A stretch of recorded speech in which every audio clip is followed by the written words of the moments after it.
देखिए तस्वीर आपके टेलीविजन स्क्रीन पर विमान से बाहर निकल रहे हैं इजराइल के प्रधानमंत्री बेंजामिन नेतन्याहू। जिस वक्त का इंतजार था वो वक्त अब खत्म हो चुका है। अब से थोड़ी देर बाद ये रोड शो शुरू होगा, लेकिन उससे पहले जबरदस्त तरीके से स्वागत की तैयारियां हैं। अहमदाबाद एयरपोर्ट पर सांस्कृतिक कार्यक्रम हो रहे हैं। लोकगीतों की धुन आपको सुनाई दे रही होगी। प्रधानमंत्री नरेंद्र मोदी अहमदाबाद एयरपोर्ट पर मौजूद है। साथ ही गुजरात सरकार के मंत्री मौजूद है, गुजरात की कैबिनेट वहां पर मौजूद है गुजरात सरकार की। और अब ये विमान से बाहर निकलते हुए इजराइल के प्रधानमंत्री बेंजामिन नेतन्याहू अपनी पत्नी सारा के साथ। तस्वीरें आपकी टेलीविजन स्क्रीन पर। दोस्ती का रोड शो अब से थोड़ी देर बाद शुरू होगा, लेकिन दोस्ती की एक और नायाब तस्वीर अहमदाबाद एयरपोर्ट से आप देख सकते हैं। प्रधानमंत्री नरेंद्र मोदी खुद अहमदाबाद एयरपोर्ट पर मौजूद है और आप ये तस्वीरें देखिए। विमान से नीचे उतर चुके हैं और एक बार फिर से गले मिलते हुए, गर्मजोशी से हाथ मिलाते हुए, बातचीत करते हुए। अहमदाबाद एयरपोर्ट की ये तस्वीर, ये गर्मजोशी। एनके सिंह सर, दिल्ली जैसी ही गर्मजोशी यहां पर भी। जी हाँ, गर्मजोशी मेहमान है और भारत में मेहमान नवाजी का एक परंपरा रही है, तो वो तो साफ नजर आ रहा है। और मोदी जी का एक अपना भी पर्सनल स्टाइल है, वो गर्मजोशी बहुत साफ दिखाई देती है और चेहरे पे जो एक खुशी का जो वो रहता है वो भी नजर आता है। जी, मेरे ख्याल से दोनों देशों में एक अद्भुत संबंध कायम हुआ है और जहां ऐतिहासिक उसके आधार तो रहे ही हैं, एक क्विड प्रो को अगर आप देखेंगे तो इंटरडिपेंडेंस भी है दोनों के पीछे। जी। एक ऐसी कंट्री जो कि अपने R&D पे, जैसा कि अशोक जी ने बताया, अपने GDP का 4.5% खर्च करती है। अद्भुत देश है। R&D रिसर्च पे GDP का ये आप तस्वीरें जरा हम दर्शकों को बता दें। जो अहमदाबाद एयरपोर्ट की ये तस्वीरें, फूलों का गुलदस्ता देकर उनका स्वागत किया प्रधानमंत्री मोदी ने। अब अपने दोस्त को लेकर आगे निकल चुके हैं और संभवतः ये जो चर्चा चल रही होगी, अब थोड़ी देर के लिए बेंजामिन नेतन्याहू वहां पर रुके, संभवतः जो सांस्कृतिक कार्यक्रम चल रहे थे उधर की ओर एक नजर डाला और शायद अहमदाबाद के बारे में बता रहे होंगे। इस समय इजरायली प्रेस उनके सामने है, आप देख रहे हैं। जो दोनों लोग हैं ये इजरायली प्रेस के हैं। एक तो वर्ल्ड प्लेस भी आया है, लेकिन इजरायली एक इंटरेज में उनके प्रेस का काफी बड़ा कोर है जो साथ में आया है। जी अशोक साहब, ये क्या चर्चा चली? क्या प्रधानमंत्री नरेंद्र मोदी बेंजामिन नेतन्याहू को इस समय क्या समझा रहे हैं? आगे क्या होगा, कार्यक्रम के बारे में बता रहे हैं या फिर जो सांस्कृतिक कार्यक्रम चल रहे थे उनके बारे में कुछ बता रहे हैं? और पत्नी सारा के साथ जो बेंजामिन नेतन्याहू की मुझे लगता है कि अपनी पत्नी को कुछ समझा रहे हैं, मेरे ख्याल से यहाँ के कल्चर के बारे में। जी, मेरे विचार से वो बता रहे होंगे जो यही उनका अपना प्रदेश है, यहाँ पर वो मुख्यमंत्री थे कितने सालों तक, और क्या क्या यहाँ पर वो काम हुआ है, क्या क्या यहाँ पर वो देखने को उनको मिलेगा वहाँ की। और ये देखिए इशारा करके बता रहे हैं, संभवतः जो सांस्कृतिक कार्यक्रम चल रहे हैं, जो लोक गीतों की लगातार धुन आ रही है, जो ढोल लगाड़ों की धुन लगातार आ रही है, रेड कार्पेट वेलकम जबरदस्त तरीके से। जी जी, वही गुजरात के बारे में ही उनको और बता रहे होंगे जो यहाँ पर इसकी क्या विशेषता है, यहाँ का जो संस्कृति है इसकी क्या विशेषता है। सभी अब संबोधन को वो स्वीकार कर रहे हैं। हाथ हिलाकर अभिवादन करते हुए जो लोक कलाकार वहां पर मौजूद हैं, जो मीडिया के लोग मौजूद हैं, उनमें भी इन दोनों दोस्तों की दोस्ती की तस्वीर लेने की ज्यादा हो रहा है। और देखिए एनके सिंह सर, ये रुक रुक कर बता रहे हैं, एक दोस्त जिस तरीके से एक दोस्त से मिलता है या फिर हम किसी नई जगह पर घूमने जाते हैं तो अपने दोस्त को जिस तरीके से समझाते हैं उस जगह के बारे में। नहीं, ये वो लम्हा होता है जिसमें कि डिप्लोमेटिक नाइस्टीज वगैरह एकदम किनारे हो जाती हैं। कितने इंच मुस्कुराना है, जो डिप्लोमेसी का जो कल्चर होता है वो अलग हो जाता है। अशोक जी शायद इसको पूरी जिंदगी झेले हैं, लेकिन हकीकत ये है कि ये इनफॉर्मल टाइप का। आप देखिए कितने गौर से सारा उसको सुन भी रही हैं और कुछ पूछ रही हैं। कई बार पीछे हो जा रही है तो वो बड़ी तेजी से आगे चलकर आ रही है उनकी बात को सुनने के लिए, समझने के लिए क्या चलता है। तो ये जो भाव है, ये पीपल टू पीपल जो एक एफिनिटी होती है उसको मजबूत करता है। अगर उसारा बहुत कैजुअल होती तो ये चीज भाव ना आता। बिल्कुल, लेकिन वो इंटेंटली सुन रही हैं इसको। आपने देखा होगा शिंजो आबे जब आए थे तो उनकी पत्नी भी कितना, हाँ वो कितना तो काफी फोटोग्राफी भी की थी, कैमरा लगातार उनके हाथ में था। जो पूरे 8 किलोमीटर तक वो सभी उनके जो भी दृश्य थे उनके बड़ी अच्छी तरह से उनकी वो तस्वीर लेती गई थी। और सारा बाकायदे इस बात को समझने की कोशिश कर रही है कि ये बहुत ज्यादा इन्वॉल्व होकर कर रही है। सारा का जो ये जेस्चर है ये बिल्कुल मतलब अनूठा है। अच्छा, अभिवादन भी सिर्फ हाथ हिलाकर नहीं किया, हाथ जोड़कर भी उन्होंने किया। नमस्ते इजराइल में भी किया था नेतन्याहू ने जब पीएम मोदी वहां पर पहुंचे थे। और अब यहाँ पर भी हाथ जोड़कर, ये देखिए हाथ जोड़कर भी अभिवादन जो है वो लगातार बीच बीच में कर रहे हैं। और कल भी जब उन्होंने रायसीना डायलॉग में किया तो जब प्रारंभ किया उन्होंने तो अपना भाषण उन्होंने प्रारंभ किया नमस्ते कहकर, हाथ जोड़कर सबकी तरफ। ये इनके सिलसिले इस बात को दिखाता है कि हम आपकी संस्कृति को अपनाने के लिए किस तरीके से तैयार हैं, आपकी संस्कृति कितनी समृद्ध है, उसका हम रिस्पेक्ट किस तरीके से करते हैं। जी हाँ, और ये फोटो सेशन भी हो रहा है संभवतः वहां पर खड़े होकर हाथ जोड़ रहे हैं। ये तस्वीर दोस्ती की एक तस्वीर, समृद्ध दोस्ती की तस्वीर इसे हम कह सकते हैं। और हर कोने तक जो अलग अलग आयोजन हैं, उन आयोजनों तक पहुंच रहे हैं। भरपूर वक्त दोनों न सिर्फ अहमदाबाद एयरपोर्ट पर दे रहे हैं, बल्कि दोनों एक दूसरे को भी दे रहे हैं। जो तय रूट था, आमतौर पर जो रेड कार्पेट बिछा दी जाती है उस रेड कार्पेट पर होकर चलते हैं, लेकिन उस रेड कार्पेट से नीचे उतर गए, कलाकारों तक पहुंच रहे हैं। ये एक टिपिकल मोदी जी का एक अपना स्टाइल है कि हल्का सा वो प्रोटोकॉल जो होता है, जिसमें डिप्लोमेटिकली आपको कितने इंच मुस्कुराना है ये भी डिसाइडेड होता है, उससे हट के ये अशोक साहब, ये तस्वीर देखिए, एक छतरी के नीचे वहां पर जो भूमध्य सागर के तट पर बेंजामिन नेतन्याहू ने ड्राइव की थी तस्वीर, यहाँ पर प्रधानमंत्री नरेंद्र मोदी ने इस छतरी को अपने हाथ में उठा लिया अपने दोस्त के लिए। जी जी जी बिल्कुल। और इस छतरी के नीचे एक साथ ये दोनों दोस्त एक छतरी के नीचे आ गए। जी बिल्कुल, वही है इनफॉर्मेलिटी, वही जो आपने जिक्र किया पीपल टू पीपल कांटेक्ट का, और वही अपने जो आत्मीय संबंधों को आगे ले जाने के लिए प्रधानमंत्री मोदी कोई भी ऐसा अवसर नहीं गंवा रहे हैं, कोई अवसर नहीं गंवाना चाहते। और शायद इनके सिलसिले ये भी है कि हम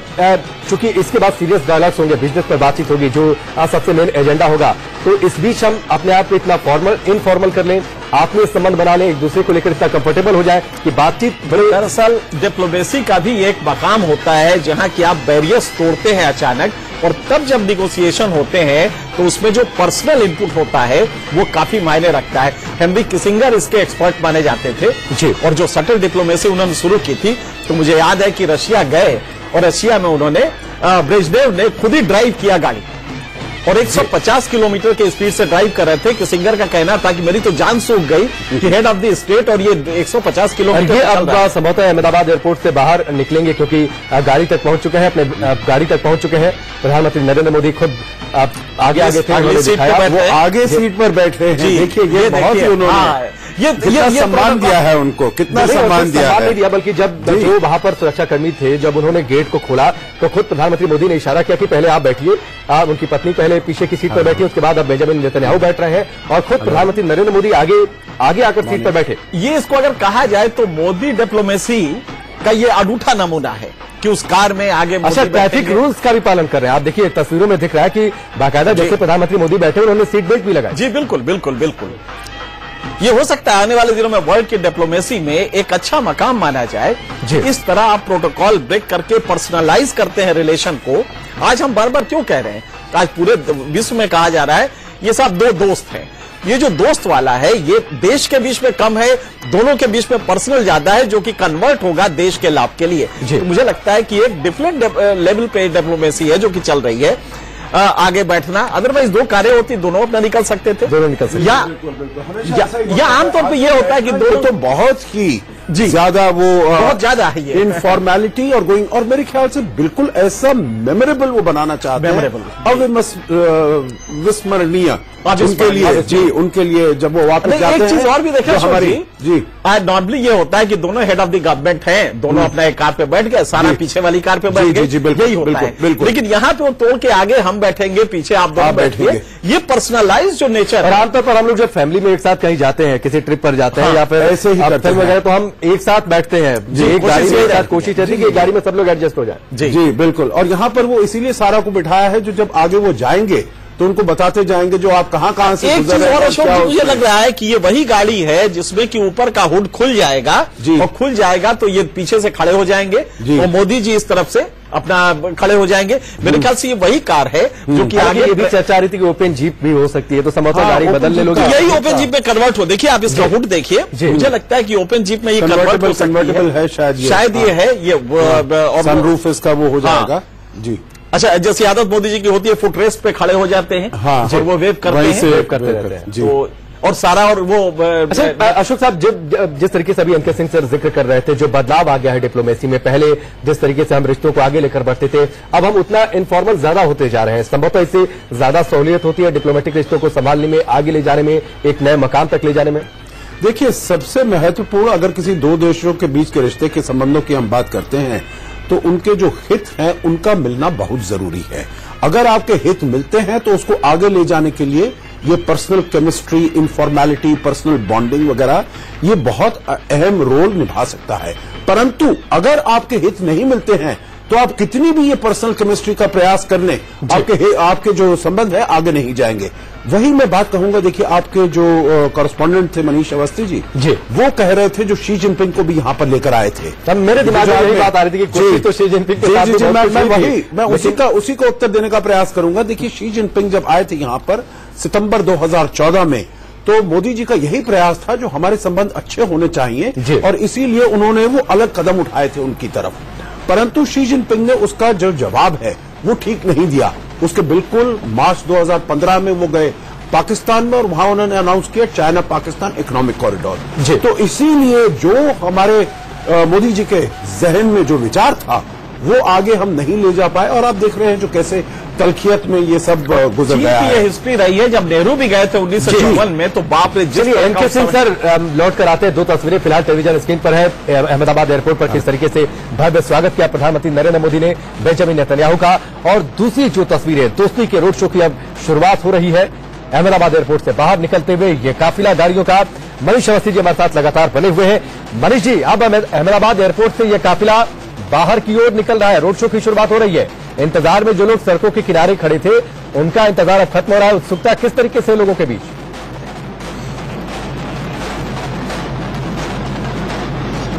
जाहिर सी बात है, जब दोस्त हवाई अड्डे पर पहुंचा राकेश, और हवाई अड्डे पर पहुंचने के बाद इजराइल से आया मेरा दोस्त को सलाम करने के बाद नरेंद्र मोदी अब उन्हें अहमदाबाद के उस मार्ग से लेकर साबरमती आश्रम पहुंचेंगे जिसने इस दुनिया को राह दिखाई थी।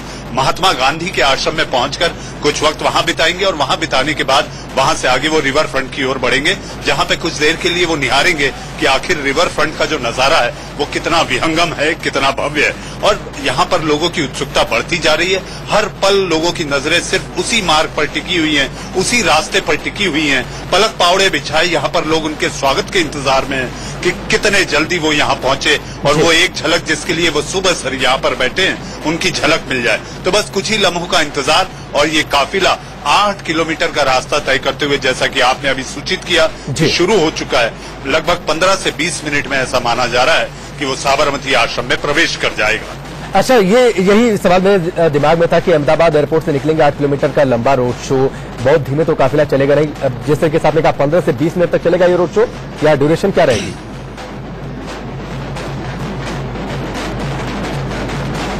देखिए, जो कैवलकेड होता है ये प्राइम मिनिस्टर का जो एसपीजी है वो तय करता है कि किस रफ्तार से, चूंकि इसमें एक इंटरनेशनल मेहमान भी है, अंतर्राष्ट्रीय मेहमान है, एक देश के राष्ट्राध्यक्ष है, वो यहाँ पर जब साथ में, तो ये पूरा कोशिश की जाएगी कि ज्यादा से ज्यादा नजारा बहुत नजदीक से देखने और एहसास करने का मौका दिया जाए। लेकिन चूंकि कार्यक्रम बहुत टाइट है, कार्यक्रम बहुत बिल्कुल मिनट टू मिनट बना हुआ है और इसी के चक्कर में ये कार्यक्रम निपटाने के बाद जो लाइन से 5-6 कार्यक्रम है, नेतन्याहू को मुंबई की ओर बढ़ना है, तो उसके मद्देनजर यहाँ पर मिनट टू मिनट कार्यक्रम के तहत वो स्पीड भी, वो रफ्तार भी, जिस रफ्तार से रोड शो चलेगा वो भी तय है, सेट प्रोटोकॉल है और उसी रफ्तार से जो आकलन किया गया है वो लगभग 12 से 13 मिनट का है। हालांकि जैसा कि अभी एनके सिंह साहब कह रहे थे कि मोदी अगर एक प्रधानमंत्री नहीं होते, एक बड़े नेता नहीं होते, तो किसी चैनल के एडिटर होते। मोदी ये जानते हैं कि फोटो आप कहां पर देना है, तो हो सकता है कि वो फोटो आपके 1-2 मौके ना चुके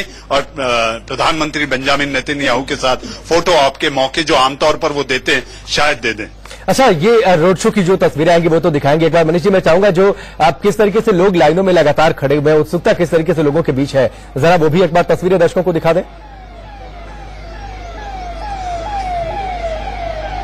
मैं अपने कैमरामैन कमलेश से कहूंगा, कमलेश जरा दिखाएं दर्शकों को कि आखिर यहाँ पर लोगों की उत्सुकता, बच्चे, बूढ़े, महिलाएं यहाँ पर किस तरह से टकटकी लगा इंतजार कर रहे हैं उस काफिले का, जिसका इंतजार सारी दुनिया को है कि आखिर दो दोस्त कैसे यहाँ पर अहमदाबाद की राजधानी, गुजरात की राजधानी अहमदाबाद में रोड शो के जरिए गुजरात की मेहमान नवाजी जो मोदी अपनी खिदमत के तौर पर अपने दोस्त। चलिए मनीष जी आपके पास हम लौट कर आते हैं, लेकिन फिलहाल ये जो तस्वीरें अहमदाबाद एयरपोर्ट से बाहर निकलते हुए ये काफिला प्रधानमंत्री नरेंद्र मोदी और बेंजामिन नेतन्याहू का, जो अगल बगल में जो सुरक्षा गार्ड्स हैं वो लगातार चल रहे हैं। और मुझे लगता है कि जहां से रोड शो की प्रॉपर तरीके से शुरुआत हो जाएगी एनके सिंह सर, जहां से लोग सड़कों के किनारे खड़े होंगे, तब ये संभवतः इस जीप से बाहर निकलेंगे। ये जो लेग है जी, ये वो नहीं है, यहाँ पब्लिक एक्सपोजर नहीं है। ये सिर्फ ये है कि साबरमती तक पहुंचने का रूट है, जिसमें कि पब्लिक को इनवाइट नहीं किया गया है। साबरमती से जब निकलेंगे उसके बाद ये सिलसिला शुरू होगा। आमतौर पे मुझे लगता है कि जब मोदी जी का जो स्पीड इसमें रहता है, उससे डिपेंड करता है कि पब्लिक ओवेशन कैसा है, पब्लिक रेस्पॉन्स कैसा है। तो वो मुझे लगता है कि करीब 20-22 मिनट चलना चाहिए। आमतौर पे जो रोड शो होता है वो 20-22 मिनट से कम नहीं चलेगा, क्योंकि अच्छा, ऐसा रोड शो मुझे लगता है कि बेंजामिन नेतन्याहू ने भी देखा नहीं होगा। नहीं, इतनी बड़ी पॉपुलेशन, एक तो उन्होंने भारत की पॉपुलेशन, उनके लिए उनका अपना जो देश है वो 90 लाख का है, मतलब दिल्ली के आधा है पॉपुलेशन। ये अलग बात है कि उनका जीडीपी जो है वो 324 बिलियन डॉलर का है, लेकिन 90 लाख की पॉपुलेशन है। इतना तो हमारे अहमदाबाद में इस समय करीब 45 लाख की पॉपुलेशन तो अहमदाबाद की है जी। तो आप समझ सकते हैं कि इतनी बड़ी तादाद में लोगों को देखना उनके लिए भी एक अद्भुत चमत्कार होगा। नहीं, और सियासत का अंदाज भी दोनों देशों में अलग है। भारत में अगर भारत हिंदुस्तान की सियासत की बात करें, रैलियों की यहां पर सियासत होती है, रोड शो होते हैं। इजराइल में ऐसा नहीं होता है। नहीं, हमारा जितने का मेयर होता है उतने में तो बेंजामिन का टोटल वोटर होता है। हमारे एक जिले का मेयर जितना बड़ा वोट लेता है उतने ही में इजराइल का पूरा देश है। लेकिन सबसे बड़ी बात है कि दुनिया का इंटेलिजेंस को लेके मोसाद ऐसा जो इनका इंटेलिजेंस एजेंसी है वैसी एजेंसी नहीं है। और भारत को कई लम्हों पे जब क्राइसिस थी उस समय भारत को बचाया। अब देखिए, ये अब संभवतः वहां तक ये काफिला पहुंचा है जहां पर लोग सड़कों के किनारे खड़े हैं, दोनों ओर किनारे खड़े हैं। बीच बीच में 50 मंच तैयार किए गए हैं सांस्कृतिक कार्यक्रमों के लिए। और इसमें झांकी एनके सिंह सिर्फ अहमदाबाद की, गुजरात की नहीं है, देश भर की झांकियों को इसमें शामिल किया गया। जी हाँ, ये तो झांकी आप देख रहे हैं, ये मेरे मराठा उसकी है, मराठा कल्चर से आई है और इसमें तलवार भी है, मराठा पोशाक भी है। तो ये शायद ये डिपिक्ट करने का है जो अशोक जी कह रहे थे कि तमाम जो भारतीय कल्चर के वैविध्य है उस वैविध्य को समेट के उसको दिखाया जा सके। और इससे बढ़िया ओकेजन हो नहीं सकता कि आप 9 किलोमीटर के स्ट्रेच पे ये इस तरह का फंक्शन कर रहे हैं ताकि हम वैविध्य भी दिखा सके और वहां तक पहुंचे भी। अच्छा, डिप्लोमेसी में इस हद तक का संस्कृति का जो रोल है, जो कल्चर का रोल है, मुझे लगता है कि प्रधानमंत्री मोदी से बेहतर शायद ही कोई विश्व का नेता इस तरीके से डिप्लोमेसी में कल्चर को लेकर आया। जी, कल्चर को देखिए, पूरे अगर हम कल्चर को इसमें इंक्लूड करते हैं, न केवल डांस, म्यूजिक वगैरह, परंतु लिटरेचर, पेंटिंग, सभी कुछ, तो इसको कहा जाता है सॉफ्ट पावर जी। और मेरे विचार से सॉफ्ट पावर जितना प्रधानमंत्री मोदी ने प्रयोग किया है, और सबसे पहले तो उन्होंने इसका इस्तेमाल किया जब सितंबर 2014 में वो यूनाइटेड नेशंस में गए, तो उन्होंने कहा जो एक अंतर्राष्ट्रीय योग दिवस होना चाहिए। और आपको याद होगा जो एक साल के अंदर 21 जून 2015 को, और जो हमारा ये प्रपोजल था उसमें 193 देशों से 177 देशों ने इसको को स्पॉन्सर किया। एंडोर्स तो सभी ने किया, पर इसको को स्पॉन्सर किया। और मेरे विचार से ऐसा इतिहास में कोई ऐसा प्रपोजल नहीं है जिसमें कि इतने बहुमत से देशों ने इसको किया हो। तो उसमें बिल्कुल आपने ठीक कहा, जो इनको बहुत अच्छी समझ है जो कैसे हम अपनी भारत की जो संस्कृति है और जो सॉफ्ट पावर है इसको हम कैसे इस्तेमाल कर सकते हैं, कैसे प्रयोग कर सकते हैं। ये अच्छा, रिश्ते इतने मजबूत हैं, जिस तरीके से जो तस्वीरें आ रही हैं वो बयां करती हैं कि किस हद तक दोनों एक दूसरे से जुड़े हुए हैं। हालांकि इस बीच जो एक महत्वपूर्ण अंतर्राष्ट्रीय घटना हुई फिलिस्तीन को लेकर, जिस तरीके से भारत ने यूएन में वोट किया, उस पर चर्चा भी हुई, लेकिन ये दोनों देशों की ओर से कहा गया कि ये मसला हमारी दोस्ती, हमारे रिश्तों के आड़े नहीं आएगा।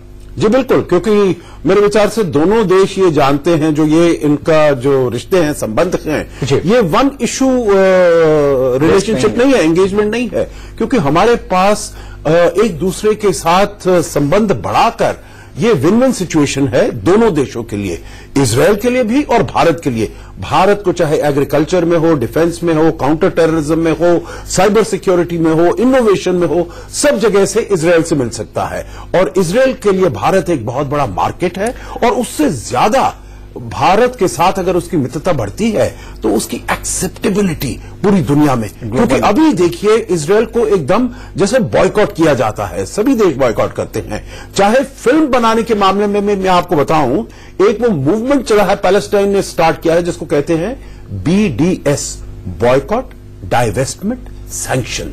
वो 2005 से चल रहा है, और तब से हॉलीवुड कोई वहां पर इजराइल में गया ही नहीं है।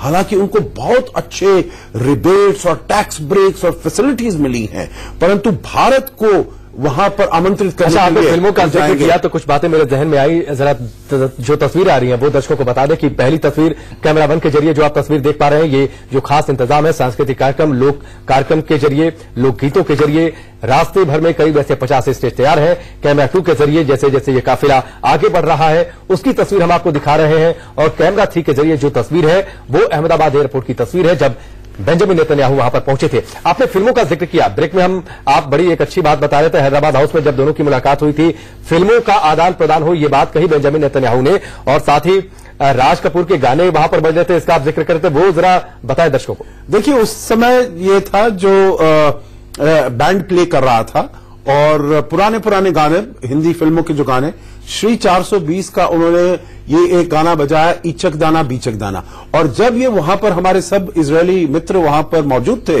वो एकदम बहुत ही एक्साइटेड हो गए, और वो सब ने एक दूसरे को कहा, और अपने भारतीय जो डेलीगेशन के लोग थे उनसे भी बताया, जो हम तो इन गानों को बड़ी अच्छी तरह जानते हैं, और उसके साथ बिना जाने उसके साथ वो गुनगुनाने लगे। तो इससे आपको ये भी मालूम चलेगा जो न केवल अच्छा, ये 3 तस्वीरें जो दोस्ती की आप तस्वीर देखिए, जिसका जिक्र हम लोग से थोड़ी देर पहले कर भी रहे थे, 17 सितंबर 2014 की पहली तस्वीर है जब शी जिनपिंग पहुंचे थे अहमदाबाद, उनको लेकर गए थे। एक नई दोस्ती की शुरुआत करने की मंशा जरूर थी, हालांकि वो मंशा उतनी कामयाब नहीं होने दी चीन ने। 13 सितंबर 2017 की तस्वीर है जब शिंजो आबे पहुंचे थे और एक बड़ा तोहफा बुलेट ट्रेन की सौगात मिली थी इस दौरे पर। और तीसरी तस्वीर आज की तस्वीर है, मोदी नेतन्याहू की तस्वीर। इनके सिलसिले 2 तस्वीरें तो बड़ी कामयाब है आज की डेट में अगर हम एनालाइज करते हैं। मोदी शी जिनपिंग की जो तस्वीर है, जिस तरीके से जो मोदी ने शुरुआत की थी, चीन ने उस मंशा पर पानी जरूर फेरा, लेकिन ये 2 तस्वीरें कहीं इस तस्वीर पर भारी है। देखिए, इतिहास देखिए तो चीन का ये कैरेक्टर रहा है। जब नेहरू गए थे 1994 तो हिंदी चीनी भाई हुए, और जिस तरह सड़कों पे भीड़ दिखाई दे रही थी, लगा कि भारत और चीन यकसा हो जाएंगे, मतलब कंप्लीटली यूनिफाइड हो जाएंगे, लेकिन ये ऐसा कुछ हुआ नहीं, बल्कि उसके कुछ ही दिनों बाद, 6 साल बाद चीन ने हमला कर दिया। तो चीन का ये कैरेक्टर रहा है।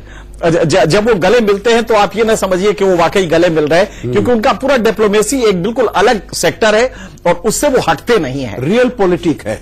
आपको याद होगा जो ये 1954 में तो गए थे, परंतु जो किताबें उसके बाद आई हैं उसमें यह बताया गया है जो चीन का ये मंसूबा 1950 में हो गया था, जब उन्होंने अग्रीमेंट ऑन टिबेट किया था, तभी उनका पूरा मंसूबा हो गया था जो टिबेट को हम पूरी तरह हथिया लेंगे। तो ये उनका एक मुखौटा था 1954 में, और जो नेहरू नहीं समझ पाए। मुझे लगता है कि ये जो तस्वीर है, ये जो दोस्ती, सरदार पटेल बताते रहे उन्हें, बताते रहे। जी, ये जो दोस्ती की तस्वीर है, ये कम से कम चीन और पाकिस्तान को जरूर परेशान कर रही होगी, क्योंकि अब जापान से दोस्ती हमारी आगे बढ़ी, जिस तरीके से अब इजराइल से दोस्ती आगे बढ़ रही है, तमाम कुछ एक जो मुद्दे हैं उनके होने के बावजूद दोनों इस बात पर सहमत है कि दोस्ती आगे बढ़े, और आगे जब बातचीत होगी, जिसका जिक्र लगातार हो रहा है कि 131 बराक मिसाइलों और साथ ही कुल $72 मिलियन का जो है वो रक्षा सौदा वो इसमें मंजूर हो सकता है।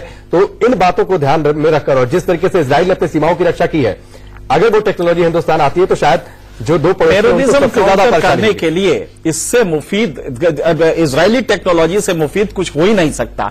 वर्ल्ड में बेस्ट टेक्नोलॉजी टेररिज्म काउंटर करने के लिए इजराइल के पास है। इंटेलिजेंस सिस्टम उनका बेस्ट है, सर्विलेंस उनका बेस्ट है। तो हम ये कह सकते हैं कि भारत, ये अंधे लंगड़े की जोड़ी है जो कही जाती है, हमें उनकी जरूरत है, जबरदस्त जरूरत है उनके ज्ञान की, उनके टेक्नोलॉजी की, उनके स्किल्स की, और उनको जरूरत है कि एक ऐसी कंट्री जिसका कि जीडीपी ग्रोथ रेट इस समय 2.4% है। आप ध्यान रखिएगा कि इजराइल के टोटल एक्सपोर्ट का 45% भारत से होता है। चलिए इनके से लौट कर हम आते हैं, इनके से लौट कर आते हैं। 3 तस्वीरें हैं आपकी टेलीविजन स्क्रीन पर, रोड शो जैसे जैसे आगे बढ़ रहा है और तस्वीरें हम आपको दिखाते जाएंगे। इन्हीं तस्वीरों के साथ वक्त ब्रेक का पहुंचा, वापस लौटते हैं। तुम्हारे प्लांट में फर्क दिखता है, क्या किया? कुछ नहीं, मैं तो बाद में इस बड़ी कवरेज पर हम लगातार बने हुए अहमदाबाद की सीधे तस्वीरें आपको दिखाते हैं, जहां पर इस वक्त रोड शो चल रहा है। प्रधानमंत्री नरेंद्र मोदी, इजराइल के प्रधानमंत्री बेंजामिन नेतन्याहू, उनकी पत्नी सारा एक ही गाड़ी में सवार है, और यह गाड़ी अपने पूरे काफिले के साथ आगे बढ़ रही है। सड़क के दोनों ओर लोग मौजूद हैं। भारत और इजराइल के झंडे के साथ इन दोनों नेताओं का स्वागत करते हुए कैमरा वन के जरिए आप तस्वीर जो देख पा रहे हैं, ये ऐसी तस्वीर पूरे रास्ते भर है। करीब 50 स्टेज ऐसे बनाए गए हैं जहां पर अलग अलग राज्यों की सांस्कृतिक झलकियां, सांस्कृतिक रिप्रेजेंटेशन वहां पर हो रहा है। जो लोक कलाकार हैं वो लोक गीत और लोक नृत्य वहां पर प्रस्तुत कर रहे हैं। कैमरा 3 के जरिए जो आप तस्वीर देख पा रहे हैं, ये तस्वीर अहमदाबाद एयरपोर्ट की तस्वीर है। जब बेंजामिन नेतन्याहू वहां पर पहुंचे थे, वहां पर जबरदस्त तरीके से अगवानी की थी प्रधानमंत्री मोदी ने बेंजामिन नेतन्याहू की। और इनके सिर्फ एक थोड़ी सी जो बात जहन में आ रही है, रोड के किनारे किनारे लोगों का हुजूम भी है, लेकिन अभी तक जो चर्चा पहले चल रही थी कि खुली जीप में होंगे, अभी तो ये लोग गाड़ी के अंदर ही हैं। नहीं, मुझे उम्मीद है कि ये खुली जीप में अल्टीमेटली आएंगे। अभी इसलिए कि उस तरह का स्ट्रेटेजिक पोजीशन शायद होगा। मुझे लगता है कि उनके दोनों इंटेलिजेंस के लोगों ने क्या क्या बताया है, लेकिन ये अंत में मुझे लगता है कि बाहर निकलेंगे और पब्लिक एक्सपोजर होगा, क्योंकि उसका पूरा पर्पस यही था। जी भाई, आप बंद गाड़ी में जा रहे हैं तो वहां पब्लिक आपको देखेगी कैसे? जी, तो एक लम्हा ऐसा आएगा जिसमें कि जब वो बाहर निकलेंगे, बाहर होंगे। एक लम्हा आएगा जब बाहर निकलेंगे, उस लम्हे का इंतजार रहेगा, उस लम्हे की तस्वीर आपको दिखाएंगे। फिलहाल वक्त ब्रेक का, चल वापस लौटते हैं।